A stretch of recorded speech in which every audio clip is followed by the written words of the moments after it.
uri kuri Africa TV 25 hamwe nanjye Dada, abenshi banze ku izina rya Dada, ni Zamda Umutesi ko gatanga undi kumwe na sexologue Vestine. Vestine meze neza? Meze neza Dada. Mutse nigera utameze neza. Nkunda kubaza ikibazo ariko nta nimwe nakubona udakeye. Gucya se? Gucya bitubwindana Imbere. Cyari ni kimwe nawe kandi wakumva kuri radio ntabwo yakubona kuri televiziyo. Uvuga ngo biratandukanye. Biratandukanye kuri radio uvuga umeze nk'umuntu ufite icyishimo guseka.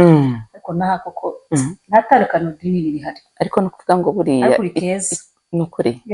None hari ukuntu abantu bari kuserereza sinzi ni wambonye ku mutwe. Iyo style kabisa mwa.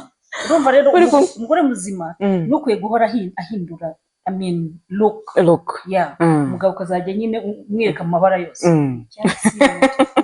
umweru wambaye neza kazi urakoze cyane iki kintu cyananiye abanyarwanda kwabona umuntu yambaye neza mu muri ati no what wambaye neza cyangwa wambaye nabi ikibi ntiyakivuga wambaye neza pe urakoze cyane nanjye mutavuga nti jaune irakubera sinzi niba iyo ugiye gushopinga vuga ngo ariko uriya Dada ntiyambwiye ko jaune imbera reka ngure jaune oya jaune ndayikunda kuko jaune iyo uri inzobe irapika cyane complexion y'umuntu yego niyo mpamvu ngiye mba nshaka kuba unique ntabwo ari ubwirasi ariko mutubona no kwikunda kwikunda self love abantu benshi ntago dukunda kwikunda utikunda se nduzaho banza wikunde wasanga umugore ashana umugabo ngo yego ntabwo ukinkunda my dear banza wikunde numara kwikunda naho uzakundwa ubigire mwiza impamvu gusiga akajya mu bandi nuko hari ikimukurura ku bandi yanseko nziza asanga ahandi wo mu gihe aje agasanga abuze umuntu basuriye bana rwose hari ukuntu ufunze shinyo bakabije agahanga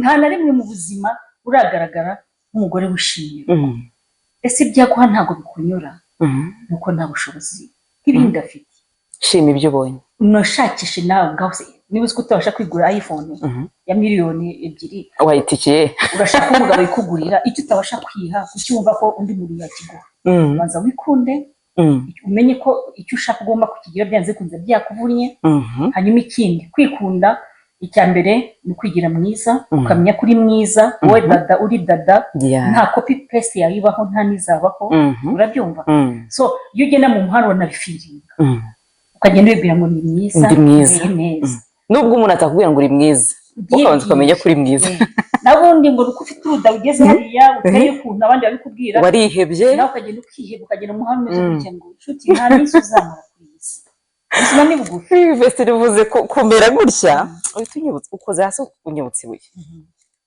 hari ukuntu kera umubyeyi yakubwiraga ngo ntukajye wemera ko umusore akwegera ntukajye wemera ko hari umuntu ugukora mu gatuza kwa kundi umwana aba amaze kumera amabere tugaze gutya hanyuma ugasanga nk'umubyeyi arakubwira ngo nta muntu ugomba kuwukora mu gatuza nta muntu ugomba kuwukora ku mabere iyo wose yagukozeho ngo arakwa hari ukuntu abana benshi rero bagenda bakura hari ukuntu abana benshi bagenda bakura babona wenda nka bagenzi babo bari mu kigero kimwe amabere yaraguye cyangwa se hari ukuntu ari manini bitangana nuko wenda wangana cyangwa se nanone nk'abari mu kigero kimwe abona wenda umwe muri bo barusha buriya abasore bayakozeho abasore birirwa bayakora imyumvire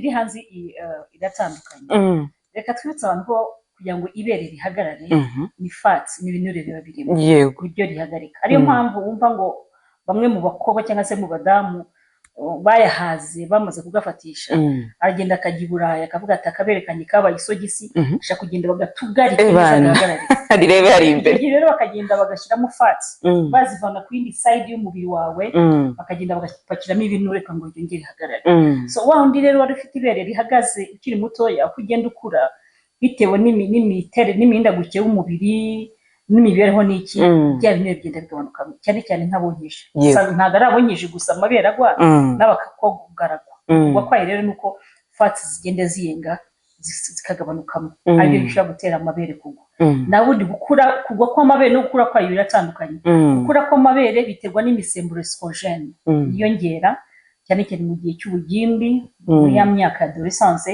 uko yiyongera rero iyo misemburo niko n'ibere rigenda rikura. Rero kandi kwiyongera kw'imisemburo bikajyana stili n'imihango, kuko hari ushobora gusanga mu muryango ugasanga abandi bafite amabere we ntayafite, cyangwa se ugasanga afite utuntu dutoya wagira ngo bagiye bakadomekaho. Yego. So ni ukuvuga ngo buriya aramutse agenda nko mu bihugu byateye imbere bashaka kujya deep bigapima neza imisemburo, basanga afite imisemburo mike cyane ya estrogen, ari no gutuma y'amabere ye adakura neza. Nko kuri wa muntu noneho uza ugasanga ni nk'umukobwa cyangwa se n'umukobwa mukuru grand fille, none ugasanga yifitiye imoko yonyine, ana agatuza karambuye kibereye imoko. Uzarebe rero uwo n'undi ufite agatuza karambuye kari mu gusa, uzana kuri kimeza ashobora kutabona n'imihango cyane, ikabibura burundu cyangwa wenda iza nabi. Ndamufite ntabwo ari umwe, duva narakiriye hafi 10, ariko muri abo umwe twakiriye aje kwivuza muri Vagri Clinic wacu, then afite ikibazo cyo kutagiye mu mihango, amaze imyaka 15 atajya mu mihango. Numva yaba yakuze, imaze kugira imyaka 10 ntashaka umugabo, amaze gushaka umugabo kubyara biranga nta mihango. Ubwo rero iwabo bakamujya ko bamurozi. Yego. Ubwo acuye amafaranga kugira ngo azabashe kwivuza imihango iboneke, nta n'amabere niwe yari afite, nanjye musuzumye nta namba. Yari ifite agatuza kari. Rero yashyiragamo udupamba, yambaga isutiye, agashyiramo amapamba, agashyiramo udupamba kugira ngo byibura tugaragare ko abiturimo. Ubwo abuze amafaranga yafashe icyemezo cyo kureka urugo kugira ngo aze kunkorera, ajya kura yivuza mbere, muvura mu mezi 9, amezi 2 ya mbere imihango yahise iboneka. Twamushyize kuri boosters iyo misemburo mikeya umubiri ufite, atabona imihango. Amezi 6 ashize amabere atangiye gushingukamo, nyine mwakakana k'imyaka 10, kakoba k'imyaka kwakunda batangiye kuza, yego, ku buryo akabuye kumvamo ukabona nyine twavuyemo ariko ntidutoye. Uyu munsi wa none numva aciye imyaka 3 agiye afite amabere nubwo atari manini, ariko aragaragara ko afite amabere kandi n'ikibazo cy'imihango cyarakemutse. Ubwo rero hari umuntu ushaka kuba ufite iki kibazo waza kurikira kuri channel akavuga ati nanjye iki kibazo ndagifite, ariko bavuze ko ari ibirozi mu cyaro, ko bose bakugiriye. Yego. Ntibamenye ko imisemburo yo mu ushaka guhinduka, kandi ushaka no kujyana na genes z'ikiryango, ushaka guturuka n'ubundi mu kiryango ugasanga ibintu biri detail, ntabwo z'abandi nka 3 cyangwa 4 nabo bameze gutyo. Ariko ibintu bibazo byose birakemuka. Baho besere muri no kuvuga ngo muri rusange ku mwana w'umukobwa ubundi nibura n'imyaka ingahe badakwiriye kumara kurenza atari yabona ayo mabere. Amabere buriya ku muntu uri normal, numara kugeza imyaka 14 n'itanu nta mabere, babaye 15 nta mabere, ukabona nta mabere ufite, ntuzategereze ngo nutaguka ngo wivuze amabere azaturuka hese. Icyatsi yataza ku myaka 10 ku wundi, biki gihe umwana w'umukobwa wabaye ubuzima bwiza, wariye neza. Urumva ana kera impamvu twagwingiraga nuko nta biryo birimo fats twabonaga, nka za yogurt, za mayonnaise, za cheese n'izindi.